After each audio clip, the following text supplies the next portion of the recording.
natural hazards pose risks to humans. Natural hazards result from natural earth processes. These hazards include earthquakes, tsunamis, hurricanes, floods, droughts, landslides. Iyi si dutuye ifite amayobera atandukanye kuko buri uko bwije nuko bukeye usanga ibintu byagiye bihindagurika ku buryo budasanzwe. Ibi bigatuma ikiremwa muntu kibaza byinshi kubera kuri uyu mubumbe dutuyeho, ndetse ibi bikomeje kuba bituma benshi bagira amayobera bakibaza hazaza h'ikiremwa muntu. Hari ibikorwa bikorwa na muntu bishobora gutuma bishyira akadomo cyangwa se bigatera imperuka ku muntu. Ibi byagiye bivuga ko isi igiye kurangira mu gihe cyatambutse, gusa imyaka magana n'amagana nta kirabaho. Nyamara ariko kandi hari abanyabwenge ndetse n'abahanuzi bagiye bashyira ahagaragara bimwe mu bimenyetso bigaragaza impera z'isi. Bibiliya igitabo cyera itwereka ko ubuhanuzi bwerekana ibintu bizaranga impera z'isi ndetse n'ishira ry'ibihe. Ahangaha nifashisha igitabo cyera cya Bibiliya mu nyandiko ya Daniel umutwe wa 7 hagira hati: mu mwaka wa mbere wo ku ngoma ya Belishazari umwami w'i Babuloni, Daniel yarose inzozi maze abona ibyo yeretswe, ariko buriri bwe ahera ko yandika ibyo yarose arobanuramo ingingo zabyo zikomeye. Ibi ari nabyo biducira amarenga ko ari bimwe mu bimenyetso uyu muhanuzi yashyize ahagaragara ko abona ko isi izagira iherezo. Yagize ati: nuko Daniel aravuga ati, mu byo neretswe nijoro nagiye kubona mbona imiyaga 4 yo mu ijuru ihuhira ku nyanja nini. Muri iyo nyanja havamo inyamaswa 4 nini zidasangiye ubwoko. Ya mbere yasaga n'intare ifite amababa nk'ay'ikizu. Nyihanga amaso kugeza aho amababa yayo ashikurijwe, igaragurikwa ku isi, igarika amaguru yemye nk'umuntu, kandi ihabwa umutima nk'umuntu. Ndongera mbona indi nyamaswa ya kabiri isa n'idubu yegutse iruhande rumwe, kandi yari itambitse imbavu 3 mu mikaka yayo. Barayibwira bati, byuka conshomere inyana nyinshi. Hanyuma y'ibyo mbona indi nyamaswa isa n'ingwe.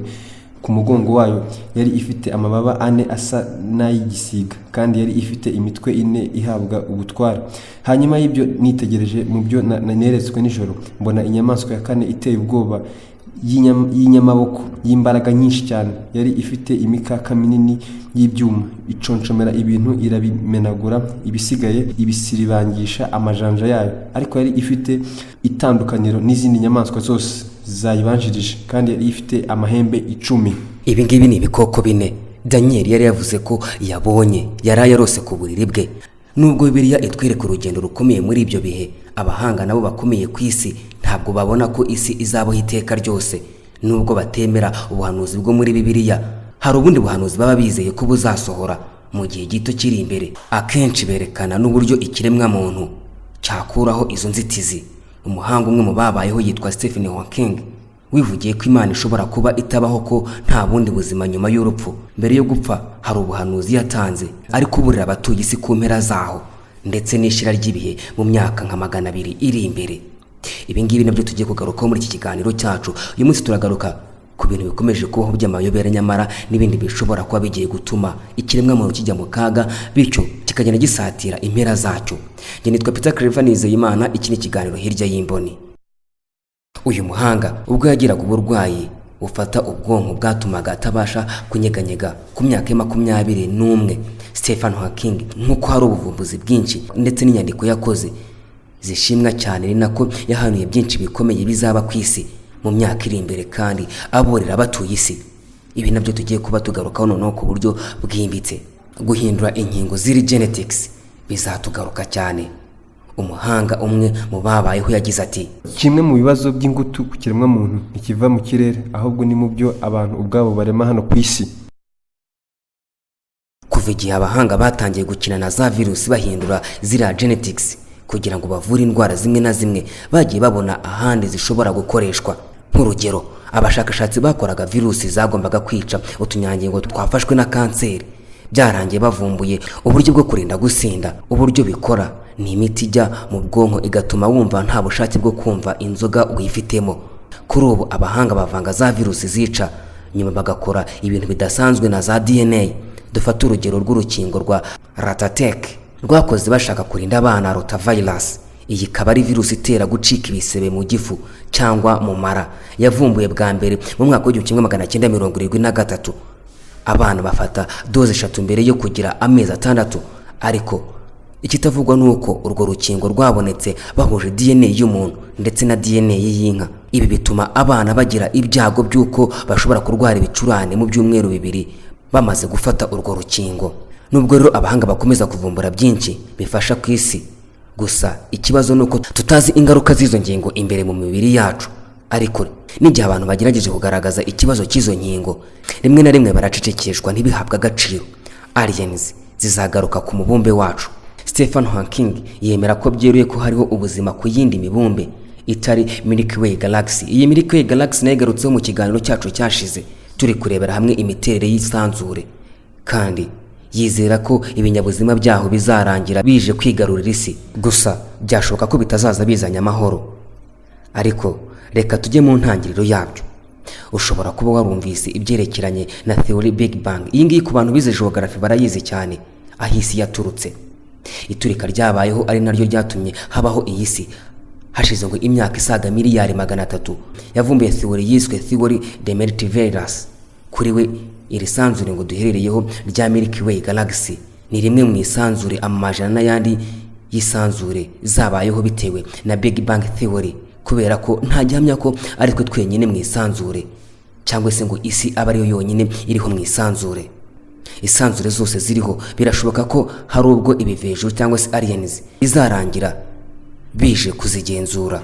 Icyo gihe bizahitamo kuturimbura cyangwa kutwigaho nk'uko abahanga biga kumbeba muri laboratoire. Isanzure rizagira iherezo. Iyo ufungura igitabo cyiswe Osmosis Exit from Internal Impression, cyarangiye mu byumweru 2 biri imbere yuko Stephen Hawking apfa, yagaragaje ko isanzure bizarangira rigumye mu mwijima, aho inyenyeri zizabura ingufu zizatuma zakazi kazima. Yaburiye abatuye isi kandi ko tugomba gukora ibishoboka tukajya mu zindi sanzure byihuse, cyane cyane niba dushaka kubaho. Ahangaha bigiye kunyerekeza ku bushakashatsi bwakozwe n'ikigo gishinzwe ubumenyi bw'ikirere muri Leta Zunze Ubumwe za Amerika. Icyogajuru cya Kepler, cy'ikigo cy'abanyamerika gikora ubushakashatsi ku bumenyi bwo mu kirere n'isanzure NASA, cyagaragaje ko ibyavuye mu bushakashatsi ko hariho imibumbe isaga 219 itari mu isanzure rigaragiye izuba, muri iyo ngiyo 10 ikaba ijya kungana n'isi. Ubushakashatsi bwamuritswe n'umuhanga witwa Mario Perez, bwa mbere yabumurikiye mu kigo cya NASA kiri muri leta ya California, ni muri Leta Zunze Ubumwe za Amerika. Perez yasobanuye ko iyi mibumbe 10 ijya kungana n'isi iriho ubutaka bukomeye bumeze nk'amabuye, hanashobora kuba hariho amazi hagendeye ku hantu hagiye hasurwa. Icyogajuru cya Kepler kimaze kuvumbura imibumbe isaga 434. Itangazo rya NASA rigaragaza ko igera ku 2335 yemejwe bidasubirwaho nyuma y'ikusanya makuru ryakozwe. Nyuma y'imibumbe 10 yavumbuwe ifite imiterere nk'iy'isi, Kepler yujuje igera kuri 50 yavumbuwe ariyo yifashishijwe muri iyo 30 yamaze kwemezwa. Mu itangazo ryashyizwe hanze n'ubuyobozi bwa NASA rigira riti, amakuru ya Kepler arihariye kuko niyo yonyine ifite ibijyanye n'imibumbe ijya gusa n'iy'isi gusa. Umushakashatsi muri Kepler Susan Thomason yatangaje ko kuri we yakwishimira kuba hari imibumbe 3 izenguruka izuba. Byagaragaye ko ishobora guturwaho irimo Mars, Venus ndetse n'isi. CNN itangaza ko icyogajuru cyavumbuye 80% by'imibumbe yabiriho ubuzima itari isi. Aya makuru nayo ya nyuma atanzwe mu cyiciro cya mbere cy'inshingano z'imyaka 4 Kepler yahawe, yashyizweho akadomo muri 2013. Ubu hakaba hariho icyiciro cya kabiri cyiswe Kito, biteganyijwe ko kizasozwa mu Kwakira. Aha twari turi kurebera hamwe ku byerekeranye n'isanzure ko hari ahandi hashobora kuba ubuzima atari kuri iyi si gusa. Nubwo Stephen Hawking yifashishaga ubuhanga bwakozwe n'abantu kugira ngo abeho, ntabwo yabigiriye icyizere cyuzuye. Yavuze ko uko tugenda dutera imbere ari nako robo zigenda zisimbura abantu. Ukurikije aho bigeze bakora robo zifite ubwenge. Ibi byatwereka ko imirimo imwe n'imwe igiye koroha. Gusa uyu muhanga Stephen Hawking yagiriye abantu inama ko kuziha ubwenge bizatuma igihe kizagira zikaba zarusha abantu gukora neza no kubona ibintu byinshi umuntu atabasha. Icyo gihe robo zizarwanira ubwenge na muntu, bizarangira zitsinze abantu. Ubundi aho abantu babaga ndetse n'imyanya yabo bifatwe na robo. Nubwo zishobora guhitamo kurimbura ikiremwa muntu ku isi, we yemeza ko nta tandukaniro riri hagati y'amaboko ya muntu ndetse n'amaboko ya robo. Ibi ngibi tubishingira cyane ku bikorwa robo zimaze gukora.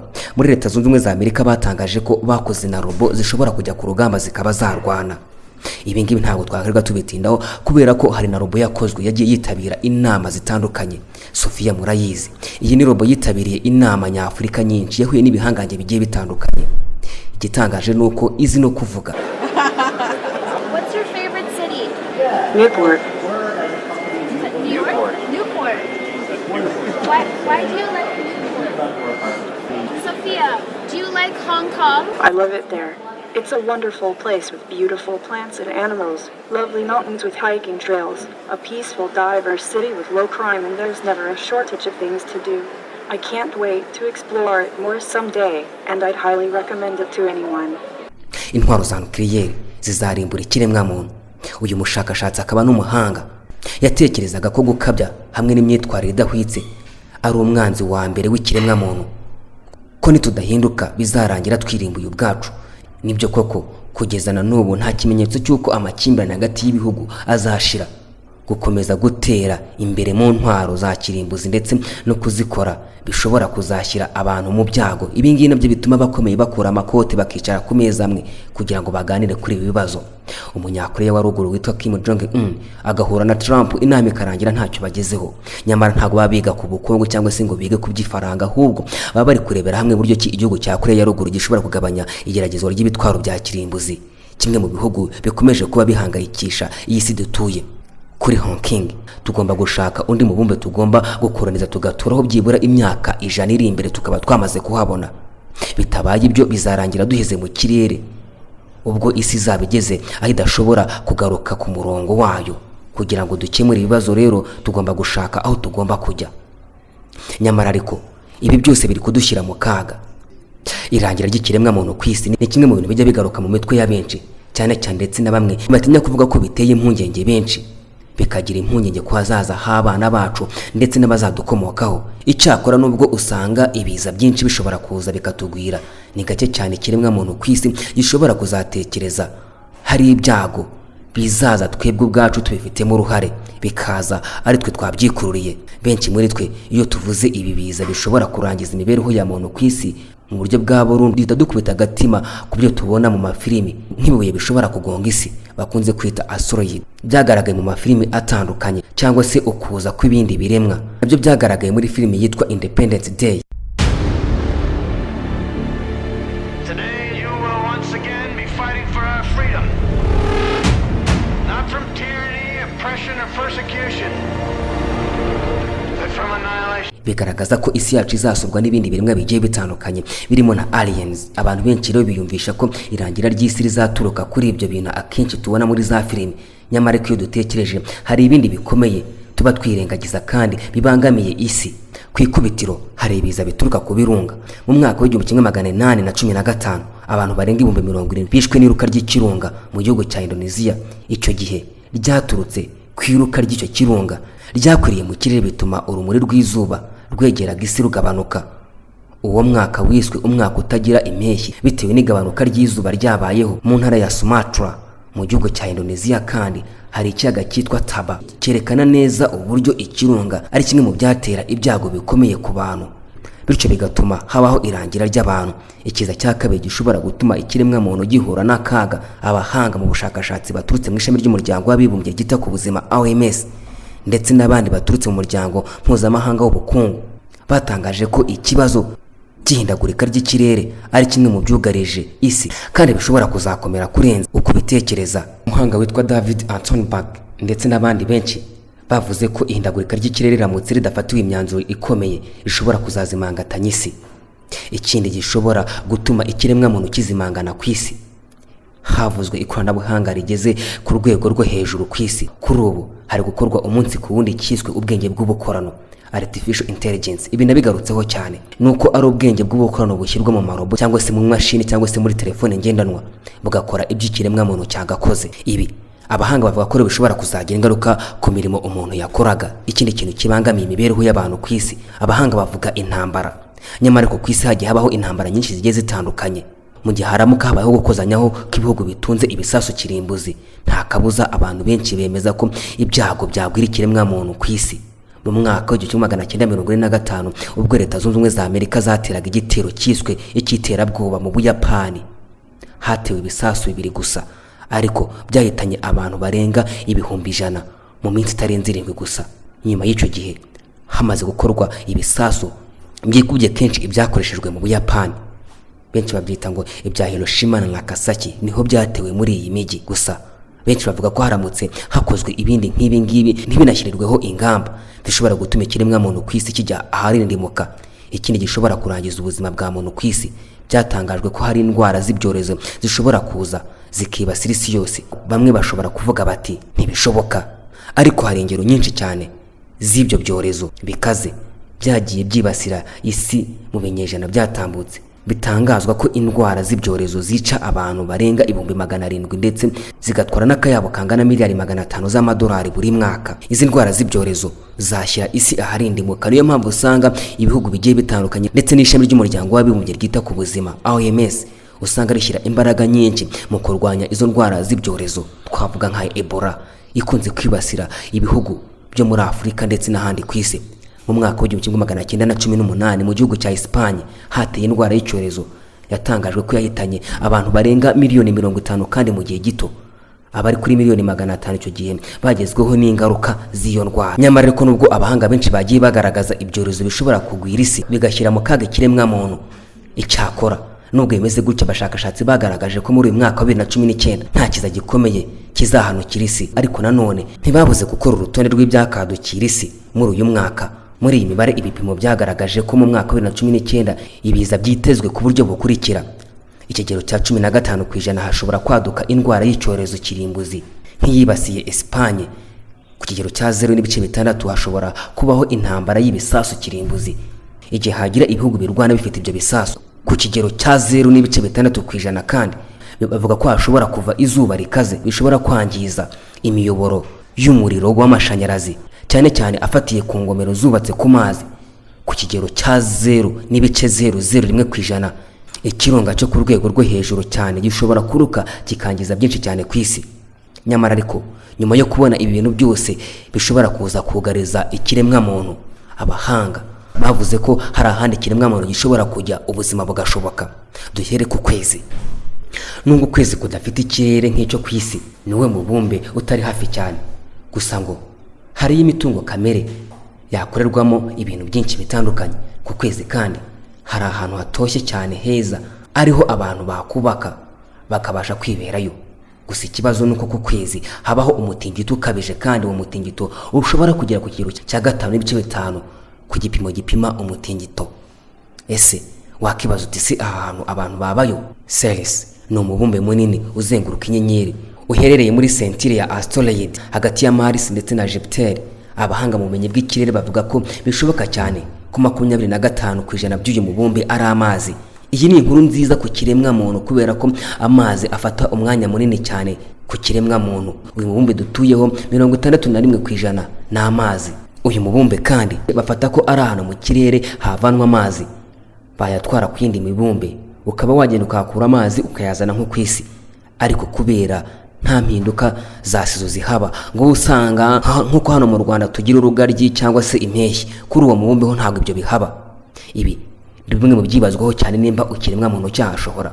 Gusa abahanga baracyakora ubushakashatsi ngo barebe ko umuntu yahaba. Ibi ni bimwe mu byo twari twabateguriye mu bishobora gutuma isi ijya haga, nyamara biturutse ku kiremwa muntu ndetse n'ibyorezo bishobora kuza bikagwira isi bigatuma habaho irindimuka ndetse n'iherezo rya muntu. Gusa dusoreje ku hantu hagiye hatandukanye umuntu ashobora kuba yagenda akaba agahunga ibyo byorezo. Nitwa Peter Clever Nizeyimana, tuzasubira ubutaha.